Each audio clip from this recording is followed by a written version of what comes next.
Paris is situated in northern France on the banks of the River Seine. With a population of over 12 million people, the French capital is at the heart of the Île-de-France region. Paris earned her name the City of Light during the Age of Enlightenment, when many visionary ideas were born. It is a light that has remained undimmed and which now attracts 42 million visitors a year, making Paris the most visited city in all the world.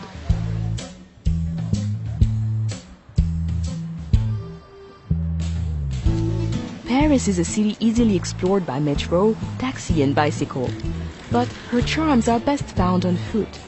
Her attractions are never far apart, and in between, well, merely walking her streets is to wander through picture postcards.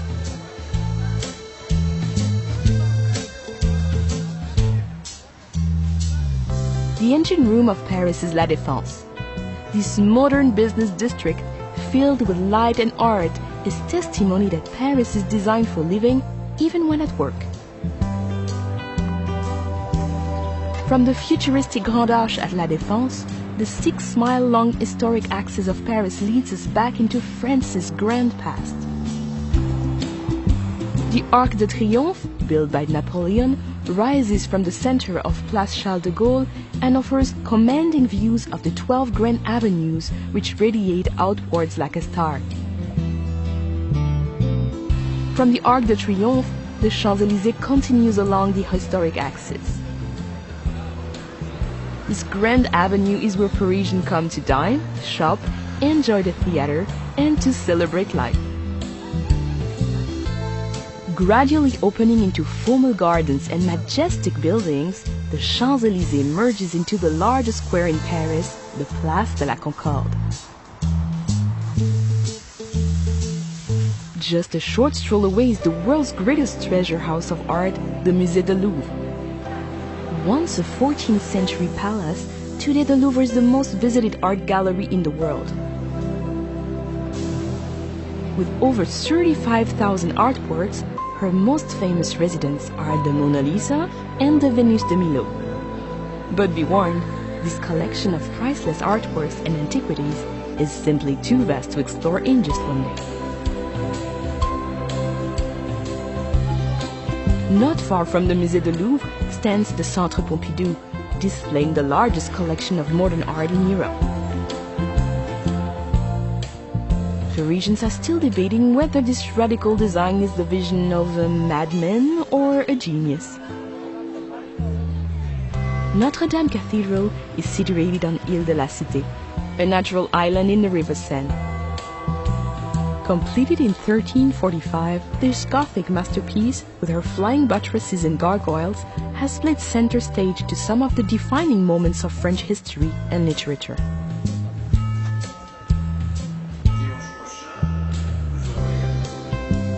Parisians see it as their duty to enjoy life to its fullest. The Luxembourg Gardens, with its Grand Bassin, fruit groves, and over 100 statues and fountains, is the ideal place to grab a deck chair and play the Parisian at rest. Nothing says Paris like the Eiffel Tower. The Iron Lady can be seen from all over the city.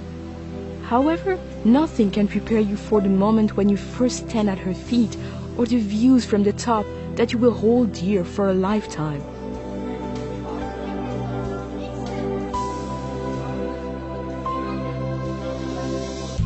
Looking north, the city rises into the hillside neighborhood of Montmartre. Once the artistic center of Paris, her twisting streets and narrow lanes were at one time the home of Picasso, Dali, and Van Gogh. They are the perfect place to lose yourself and discover those special Parisian moments. But you can never be lost for long in Montmartre. As long as you head upwards, you'll eventually come to a gleaming white crown, Sacré-Cœur Basilica.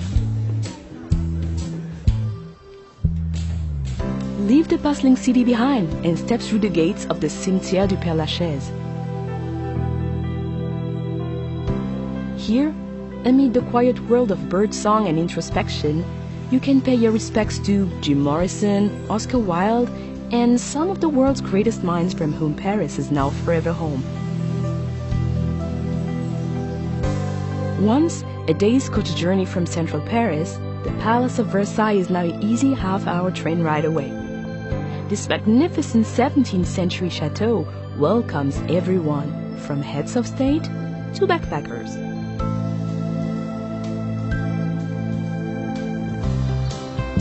The River Seine runs right through the heart of Paris, creating a natural divide between her famous left and right banks. Of her 37 bridges, the Pont Alexandre III is considered the most ornate, while the graceful Pont des Arts offers some incredible vistas of the city. Artists and photographers gather here to capture the light, while lovers attach padlocks to the railings, as if to say, "This is Paris. Now we are Paris too."